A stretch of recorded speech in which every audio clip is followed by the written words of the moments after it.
قال النبي صلى الله عليه وسلم من لم يدع قول الزور والعمل به فليس لله حاجة أن يدع طعامه وشرابه صدق اللہ العظیم۔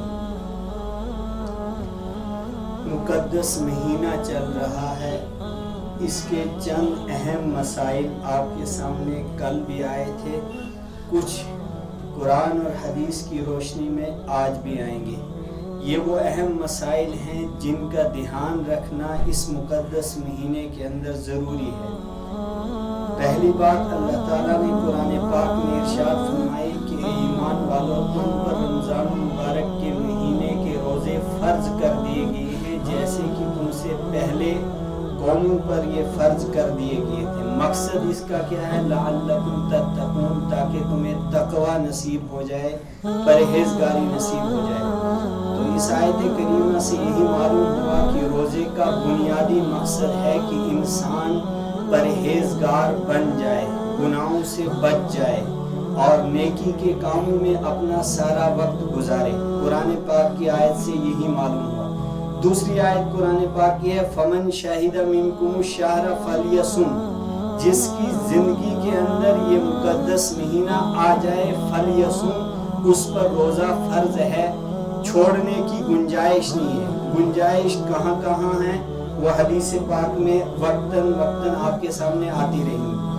پہلی بات، بخاری شریف کے اندر رحمت عالم صلی اللہ علیہ وسلم نے ارشاد فرمایا، یہ حدیث بخاری کے اندر موجود ہے، من لم یدع قول الزور والعمل به، جھوٹی بات کہنے میں اور اس پر عمل کرنے میں اگر کسی نے اس کام کو نہیں چھوڑا، فلیس للہ حاجۃ، اللہ تعالیٰ کو کوئی ضرورت نہیں ہے ان یدع طعامہ و شرابہ، کہ یہ انسان اپنا کھانا اور پینا چھوڑ دے۔ یعنی جو انسان روزے کی حالت میں جھوٹ بھی بولتا ہے اور جھوٹے دھوکے والے کاموں پر اپنا نظام چلا رہا ہے، لیس للہ حاجت، اللہ تعالیٰ کو اس طرح کے روزے کی کوئی ضرورت نہیں ہے، یعنی اس طرح کی عبادت کوئی ضروری نہیں ہے۔ اس کا کیا مسئلہ ہو جائے گا کہ یہ صبح سے لے کر شام تک بھوکا رہتا ہے، روزہ شمار نہیں ہوگا۔ پتہ چلا کہ روزہ کا جو سارا ثواب ہے اس کے جھوٹ بولنے نے اور اس کے اس گناہ نے ختم کر دیا۔ پہلی بات بخاری شریف کے اندر۔ دوسری حدیث پاک میں آیا ہے، رحمت عالم صلی اللہ علیہ وسلم نے فرمایا، انسان کے ذہنوں میں خدشات آئیں گے کہ روزہ رکھنے سے انسان کمزور ہوگا، بیمار ہوگا، طرح طرح کی خرابیاں ہوں گی۔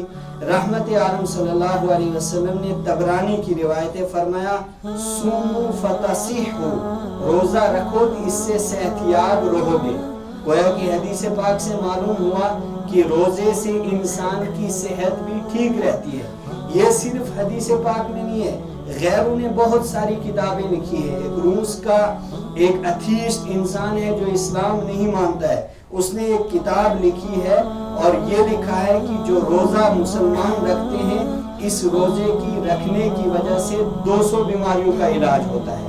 پتہ چلا کہ اس کو غیر بھی تسلیم کرتے ہیں، حالانکہ حدیث پاک میں صاف ہے، صوموا فتصحوا، روزہ رکھو اس سے تمہاری صحت ٹھیک رہی۔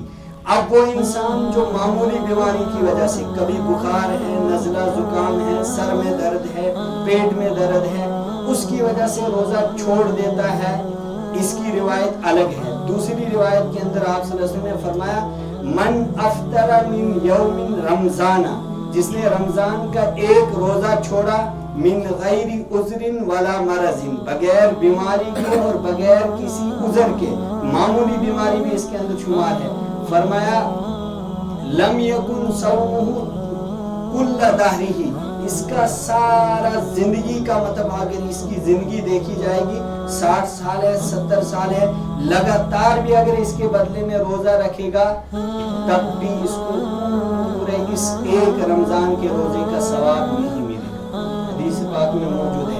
تو اب اس سے ثابت ہوا معمولی بیماریوں کی وجہ سے، معمولی آزار کی وجہ سے رمضان کے مقدس مہینے کا کسی روزے کو ترک نہیں کرنا چاہیے۔ البتہ کسی کو شدید بیماری ہے تو اس میں گنجائش ہے کہ وہ آج اس روزے کو چھوڑ دے، لیکن عید کے بعد اس کی قضا اس پر لازم ہے، معاف نہیں ہے۔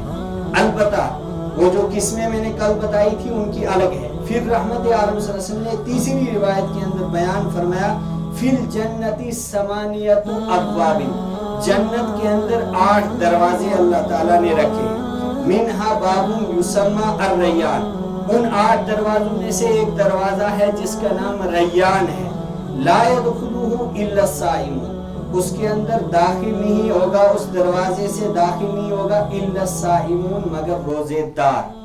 تو پتہ چلا کہ یہ روزے کی اتنی اہمیت ہے، احادیث کا ایک بہت بڑا ذخیرہ ہے جس میں رحمت عالم صلی اللہ علیہ وسلم نے فضائل اتنے بیان کیے ہیں کہ انسان کا ذہن دنگ رہ جاتا ہے کہ وہ کیسا ایمان والا ہو سکتا ہے جو معمولی آزار کی وجہ سے اس ایسے روزے کو، اس ایسی برکات والے مقدس مہینے کے اندر روزے کو ترک کر دے گا، گنجائش نہیں ملتی ہے۔ ساری روایات میں پیش کرنا ہوں آپ کے سامنے۔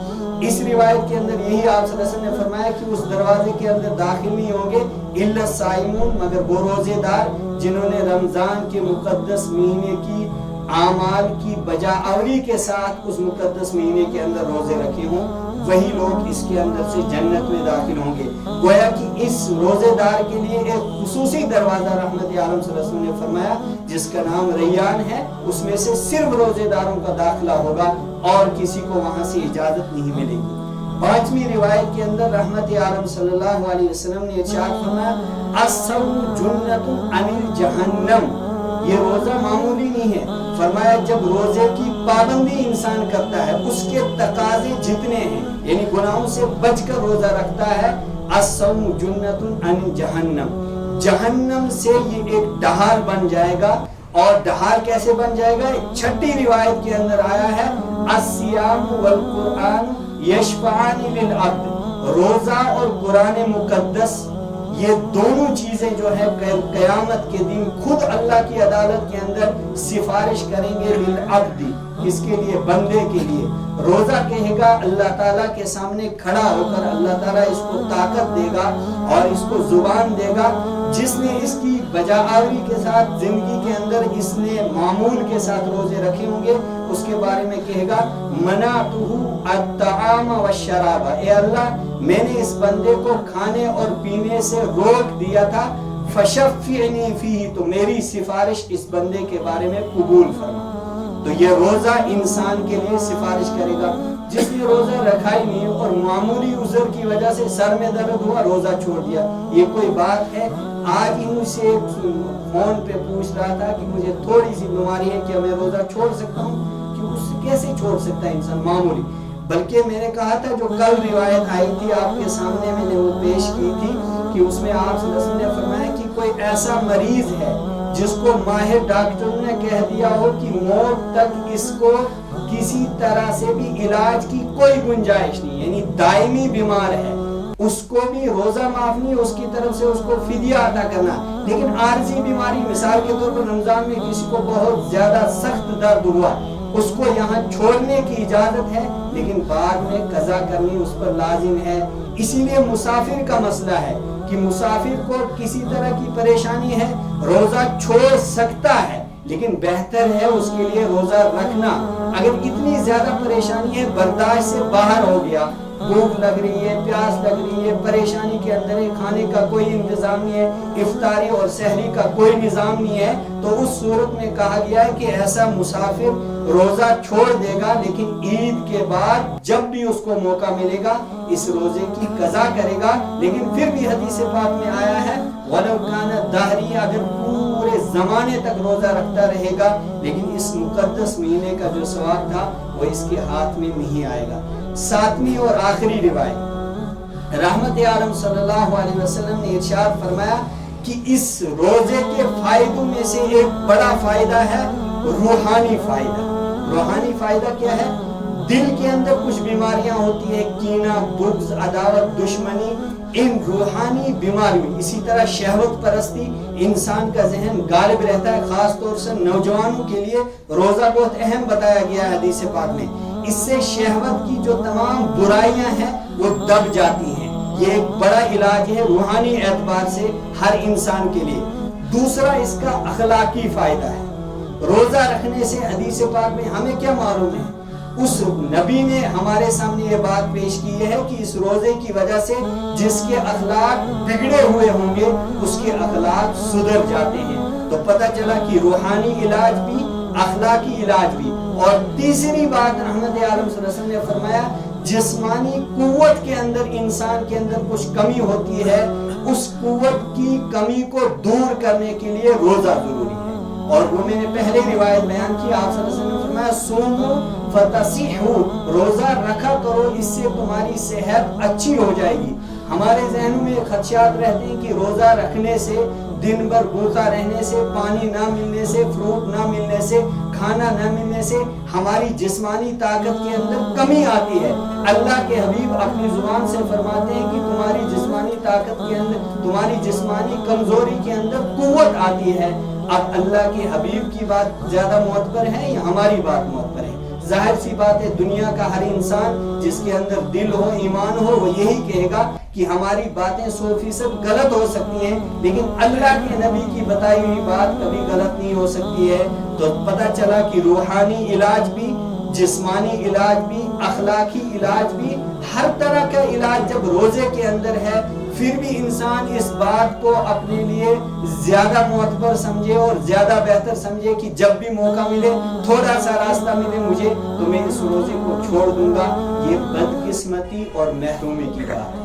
اللہ تعالیٰ آپ کو بھی توفیق نصیب فرمائے، اس مقدس مہینے کی اللہ تعالیٰ ہم سب کو قدر کرنے کی توفیق نصیب فرمائے، زیادہ سے زیادہ اس مقدس مہینے کے اندر تلاوت کرنے کی توفیق نصیب فرمائے، نوافل کا اللہ تعالیٰ اضافہ کرنے کی توفیق نصیب فرمائے۔ جو بھی برائیاں اللہ تعالیٰ نے ہمارے اندر رکھی، اللہ تعالیٰ اس مقدس مہینے کی برکت سے ان تمام برائیوں کو دور فرمائے۔ موت کا وقت اللہ تعالیٰ ہم سب کے لیے آسان فرمائے، آخری وقت میں کلمے والی اور ایمان والی موت نصیب فرمائے۔ وآخر دعوانا الحمدللہ۔